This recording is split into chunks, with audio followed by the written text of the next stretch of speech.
महाकुंभ 12 सालों में एक बार आने वाली सनातन धर्म की सबसे पवित्र और दिव्य यात्रा, एक ऐसी महासंगम जहां श्रद्धा, भक्ति और परंपराओं का एक अनोखा संगम देखने को मिलता है। ये दुनिया का सबसे बड़ा धार्मिक सम्मेलन है जहां करोड़ों भक्त सिर्फ एक ही लक्ष्य के साथ आते हैं, त्रिवेणी संगम में पवित्र स्नान के द्वारा मोक्ष की प्राप्ति। आखिर इस महाकुंभ में ऐसा क्या है? ये 12 सालों के बाद ही क्यों आता है? यहाँ आकर स्नान करने से क्या लाभ मिलता है? इन सारे सवालों के जवाब ढूंढने मैं प्रियंका निकल पड़ी हूँ इस दिव्य यात्रा पर। इस रहस्य को समझने, इस आस्था को महसूस करने और इस अनुभव को आप सबके साथ साझा करने, जो सदियों से करोड़ों श्रद्धालुओं को अपनी ओर खींचता आ रहा है। तो चलिए अब मैं अपनी इस महाकुंभ की यात्रा को शुरू करती हूँ।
कभी कभी एक यात्रा सिर्फ कुछ दूरी तय करने का नाम नहीं होती है, एक एहसास होती है, एक संघर्ष, एक समर्पण। और मेरी इस महाकुंभ की यात्रा की शुरुआत भी कुछ ऐसे ही संघर्ष के साथ ही हुई।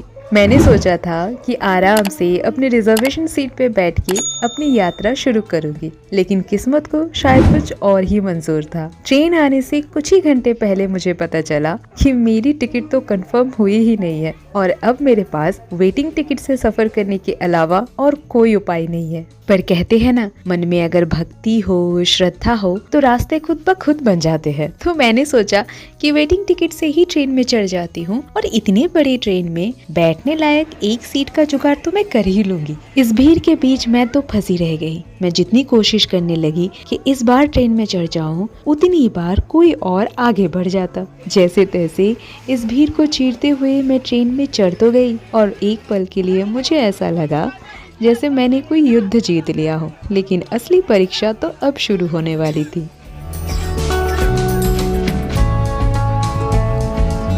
जैसे तैसे बैठने के लिए एक सीट तो मुझे मिल गई, लेकिन थोड़ी देर के लिए। जैसे ही उस सीट के असली पैसेंजर आए तो मुझे वहां से उठना पड़ा। फिर थोड़ी देर इधर उधर भटकने के बाद मैंने एक और सीट की जुगाड़ की, जो कि बेहद कष्टदायक थी, लेकिन फिर भी वहां किसी तरह से मैं बैठ गई। क्या कहेंगे इस जर्नी के बारे में?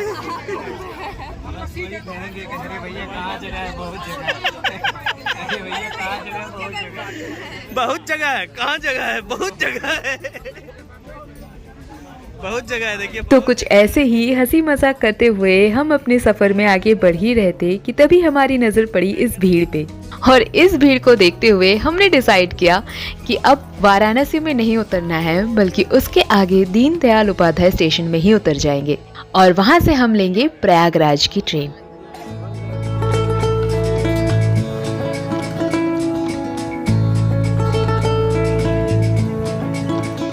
तो जैसे कि मैंने अपने वीडियो की शुरुआत में ही आप सबसे कहा था कि महाकुंभ की ये यात्रा मेरे लिए किसी संघर्ष से कम नहीं है, तो दोस्तों अभी तक आपने देखा मेरा पहला संघर्ष और यहाँ से शुरू होती है मेरी दूसरी संघर्ष। जी हाँ दोस्तों, दीनदयाल उपाध्याय स्टेशन से कुंभ स्पेशल ट्रेन पे पूरे 10 घंटे बिताना। वैसे तो ये कुंभ स्पेशल ट्रेन है और इसका काम है प्रयागराज तक पहुँचना, वो भी 5 घंटे में।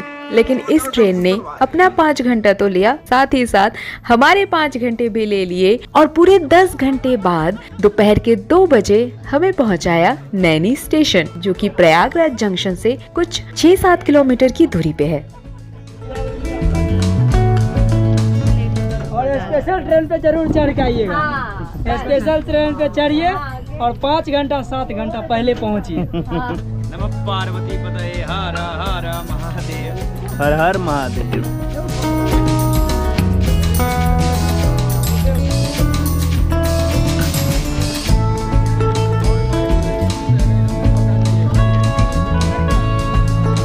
और इस नैनी स्टेशन से शुरू होती है मेरी तीसरी संघर्ष, जो कि थी कम से कम 10 से 12 किलोमीटर की पैदल यात्रा करके प्रयागराज के त्रिवेणी संगम घाट तक पहुंचना।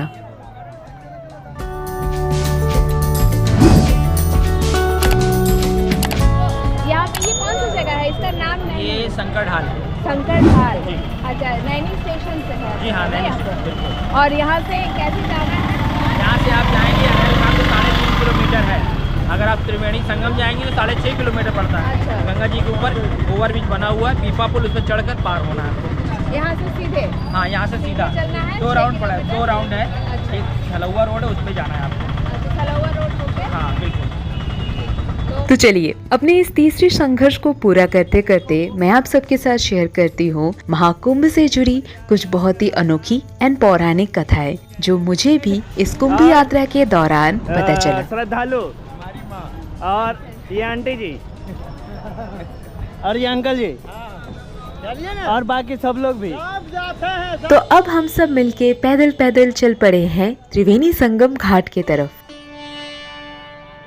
तो दोस्तों, क्या आपको पता है कि कुंभ मेला कितने प्रकार के होते हैं और इस बार का कुंभ महाकुंभ क्यों है?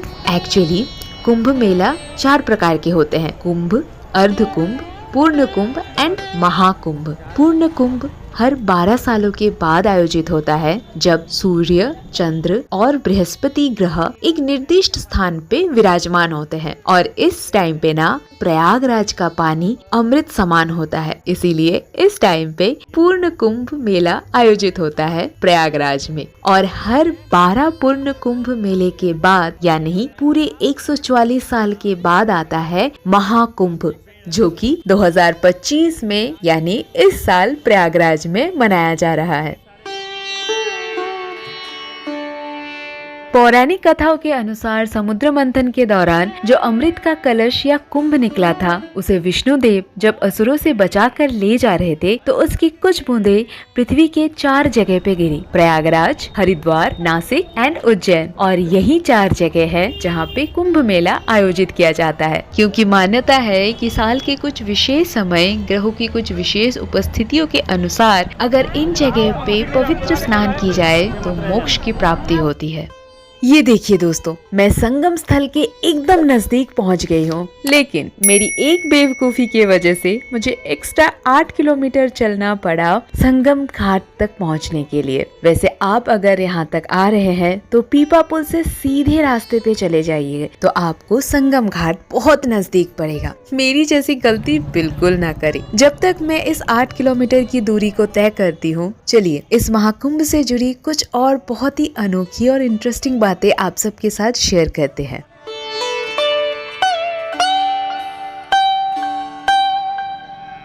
ये देखिए दोस्तों, ये जो जगह अभी आप देख रहे हैं ना, यहाँ पे हमारे भारतवर्ष के सारे प्रमुख मंदिरों के रेप्लिका बनाए गए हैं। यहाँ शाम के वक्त बहुत ही सुंदर लाइट शो होती है और महाकुंभ से जुड़ी पौराणिक कथाएं दिखाई जाती है। इसी तरह चलते चलते मुझे ना ऐसे ही और भी बहुत सारी अनोखी बातें पता चली, जैसे कि महाकुंभ की शुरुआत शाही स्नान या अमृत स्नान से की जाती है। इस दौरान सारे नागा साधु और सभी अखाड़ों के साधु, सन्यासी, महंत सब भव्य जुलूस के साथ संगम में स्नान करते हैं और ये नजारा ना बहुत ही अनोखा होता है, क्योंकि इस दौरान सारे साधु, सन्यासी और नागा साधु अपने अपने रथों पे, घोड़ों पे, हाथियों पे सवार होके एक बहुत ही राजकीय और भव्य शोभा यात्रा निकालते हैं, जिसे पेशवाई कहते हैं। इस बार के इस महाकुंभ में 40 करोड़ से भी ज्यादा लोगों ने भाग लिया, जिनमें देश विदेश से आने वाली आम श्रद्धालुओं के साथ साथ हमारे भारतवर्ष के जितने भी अखाड़े हैं, साथ ही साथ कुछ बहुत ही prominent actors, politicians and social workers भी इस महाकुंभ में शामिल होने आए थे। श्रद्धालुओं के खाने पीने की व्यवस्था के साथ साथ किसी भी मेडिकल इमरजेंसी के लिए टेम्पररी हॉस्पिटल्स में मेडिकल फैसिलिटीज भी अवेलेबल थी। साथ ही साथ उनकी सेफ्टी के लिए 50,000 से भी ज्यादा सुरक्षा कर्मी भी तैनात किए गए थे।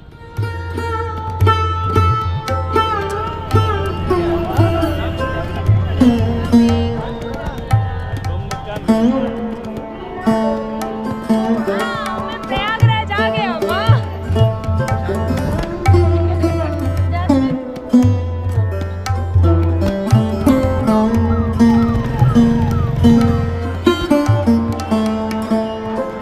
तो दोस्तों, अपने तीसरे संघर्ष को ऑलमोस्ट खत्म करते हुए मैं फाइनली पहुंच गई हूँ संगम घाट के एकदम नजदीक। और इस यात्रा को मैं संघर्ष क्यों कह रही थी ये तो आप सब ने देख ही लिया होगा, क्योंकि मुझे ना ऑलमोस्ट 15 किलोमीटर चलना पड़ा सिर्फ एक गलत टर्न की वजह से।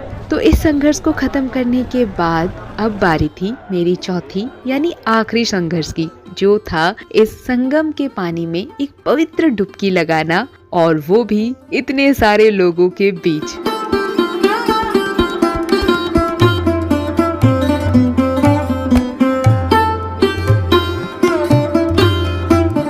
और ये देखिए दोस्तों, मैं फाइनली पहुंच गई त्रिवेणी संगम, जहां गंगा, यमुना और सरस्वती तीनों नदियां आपस में मिलती है। यहाँ गंगा और यमुना नदी का पानी तो क्लियरली विजिबल होता है, लेकिन सरस्वती नदी यहाँ अदृश्य या गुप्त नदी मानी जाती है। हिंदू धर्म के पुराणों के अनुसार सरस्वती नदी धरती के नीचे बहती है और प्रयागराज के इस त्रिवेणी संगम में आकर गंगा और यमुना नदी से मिलती है। संगम घाट पर कदम रखते ही मुझे ऐसा लगा जैसे मैं एक अलग ही दुनिया में आ गई हूँ। चारों तरफ श्रद्धालुओं का जन सैलाब, और जैसे कि मैंने कहा था, प्रयागराज आने वाले हर श्रद्धालु का बस एक ही उद्देश्य है, पवित्र स्नान के द्वारा आत्मशुद्धि और मोक्ष की कामना।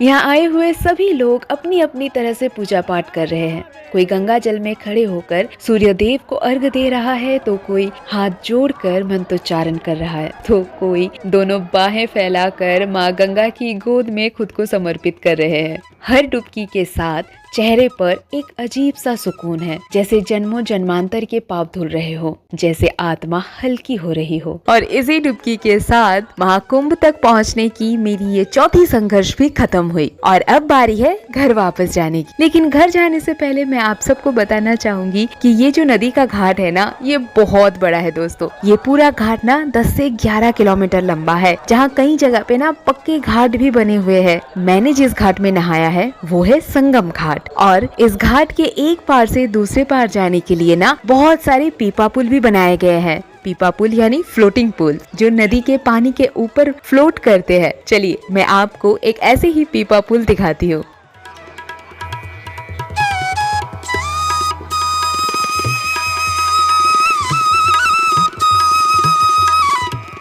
वैसे दोस्तों, स्नान करने के बाद ना मेरा बहुत मन था कि मैं लेटे हुए हनुमान जी या बड़े हनुमान जी की मंदिर भी जाऊं दर्शन करने के लिए, लेकिन आज इतनी ज्यादा भीड़ थी कि मंदिर को बंद रखना पड़ा, तो मैं वहां तो नहीं जा पाई। इसलिए कुछ देर इसी मेला प्रांगण में बैठी और कुछ चटपटे स्नैक्स खाए, और उसके बाद वापस निकल पड़ी स्टेशन की तरफ।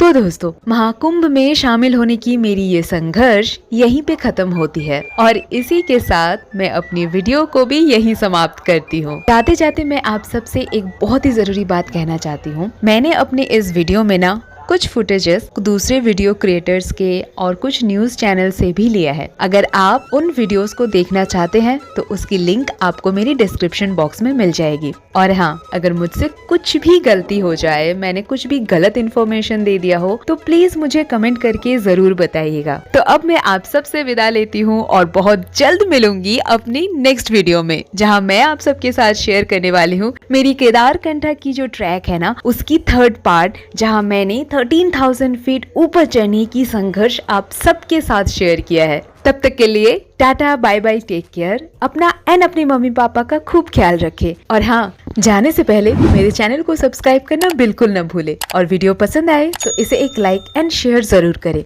लाइक कम होने पे ना वीडियो की रीच कम हो जाती है, तो अपनी वीडियो को ज्यादा से ज्यादा लोगों तक पहुंचाने के लिए ना मुझे आप सबके साथ की जरूरत है। तो वीडियो अगर अच्छा लग रहा है तो इसे प्लीज एक लाइक करें। तो चलिए अब आप सबसे विदा लेती हूँ और बहुत जल्द मिलती हूँ अपनी नेक्स्ट वीडियो में। तब तक के लिए टाटा, बाय बाय।